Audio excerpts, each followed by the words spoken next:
We are at the Newton Hotel in Northern Scotland at the 2012 and Beyond conference. And one of the very interesting people here are you, Hongchi Xiao. Hongchi Xiao. It makes it hurt just to say it. Weird name. No, it's beautiful.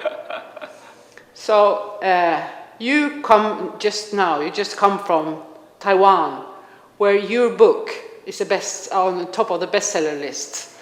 And it's about how to heal yourself. Yep. Free and easily. Yep. And your claim is that people can do that, everybody. Yep. Can you say something about it? What's the most important message that you have? Actually, just now upstairs, I was rewriting the book because it's going to be republished in mainland China. When people are talking about healing, they always wait to be healed by someone. But that is not the real classical tradition from the Chinese medicine. The oldest classical book about medicine is actually not about medicine. It's about the relationship between human being and the nature, between the body and the soul. So when you talk about medicine, you're actually talking about the Tao. You know, Tao. Yeah, Tao, the Tao. So in a way, you have to adjust yourself to match the big nature as a humankind. So this is something to be managed by yourself, not waited to be healed by somebody else. So ideally, everyone should be one's own doctor. But that kind of tradition has long lost because many, many reasons, especially nowadays. It's all industrialized. Even, the medicine, you can call it health industry. Yeah, yeah. So because I'm not a doctor by profession, I studied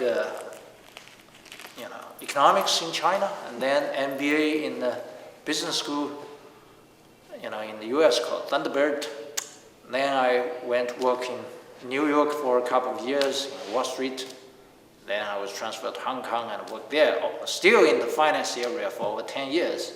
But after that, I got more and more interested in Chinese culture. I thought I should do something I really enjoy doing. So first of all, I began to write a book. It's about investment banking. It's a novel, a fiction. And after that, that's a great success. It's quite a bestseller in China. When did you write this book? That's published in 2003. Uh-huh. Then I began to do the screenwriting or the scripts for the Beijing's Olympic Games opening ceremony. Yeah. Because it's all about Chinese culture and history. Mm-hmm. After that, were you writing that for the authorities, or was it your version of it? How you meant it should actually is supposed to be beaten by many, many teams. Oh yeah. And ultimately, because I teamed up with the famous director An Li in the United States, we were in the same team. But then our team was not chosen as the final, so we thought, okay, maybe somebody else is better. But then it turned out to be ours. The whole version is our version. So it's ironic. Maybe the authorities have already decided who is the director, who directs this. But then they need to, Well, that sounds a bit shady, doesn't it? Yeah. Yeah. So after that, I began to fully focus on Chinese medicine. Because during that... without any history of relations in that field? Oh, there are big relations. I grew up in a doctor's family, but two. My mother is a Western medicine doctor, but my uncle, who is my mother's brother, traditional Chinese doctor. Yeah. I can see the huge difference between the two. When my mother opened that kind of Western medical doctor, it's like I always laughed, it's like a carpenter's box. because you have all kinds of knives, chops, blah blah.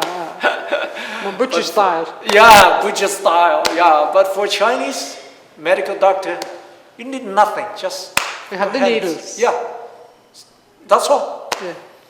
So when I wrote that novel, I already wrote quite some pieces about the Chinese medicine, Chinese Confucianism, Taoism, and Buddhism. Yeah. While during that screenwriting for the Olympic game opening ceremony, I got more focused on the Chinese history and the Taoism. And during that period of time, I received an email from one of my readers, and he said, "I want to have a talk with you because I'm really fascinated by your book.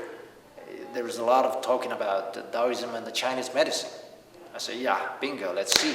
When I opened the door, I found out this is a Buddhist monk. So it's really strange. So when he looked at me, he said, "When I read a book, I felt that in your previous life, you must have been a Taoist. Now when I have a look at your face, I'm fully convinced your previous life must be a Taoist." Yes. And then I feel that too, you know, just from talking to you It's and just for funny. listening to this story.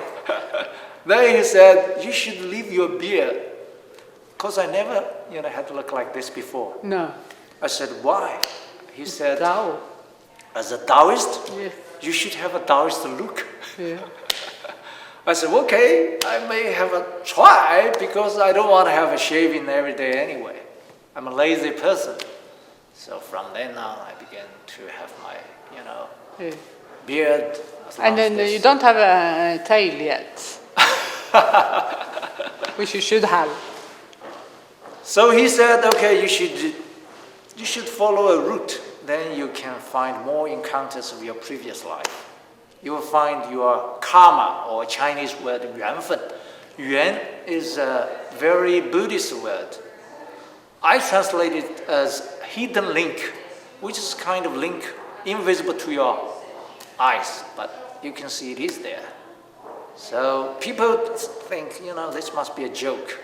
How could you believe this?" Then I was just curious. I said, "Okay, where should I go?" You were not involved in spiritual groups or this Tao practicing? No, every not day? at all. So you were a businessman at heart still back then? Or, Yeah. Or interested in more, Yeah. what you say, outward social things? Yeah, but more culturally, of course. I Yes, was yes, curious about the exactly. Chinese culture and the Taoism and the Chinese medicine. Yeah, but more from an outside. Yeah, Worldly never really got perspective. involved with healing. No. He said, if you follow the route of your previous life, then you can find something really interesting. And what did you find? I asked, where did I stay in my previous life? Yeah. And he gave me a list. One of them is the Wudang Mountain. That's a very famous Taoist mountain. Then the West Hunan province, West Hubei province. Then another mountain in the south called the Nairn, very famous Taoist and Buddhist mountain. Then all the way up to Beijing. There is a very famous Taoist temple called Baiyunguan, or White Cloud Temple. I've heard about this temple. Yeah, and he said that's the route. Yes, and that's If you also read a it very before- old tradition. Yeah. And my friends would normally laugh at me. Do you really believe in this kind of bullshit? And I not only believe in it, I just put on my bag, boom, I just followed the route. And to my great surprise, I did find something really, really interesting. All kinds of healers. They don't use medicine. No, not even herbal stuff.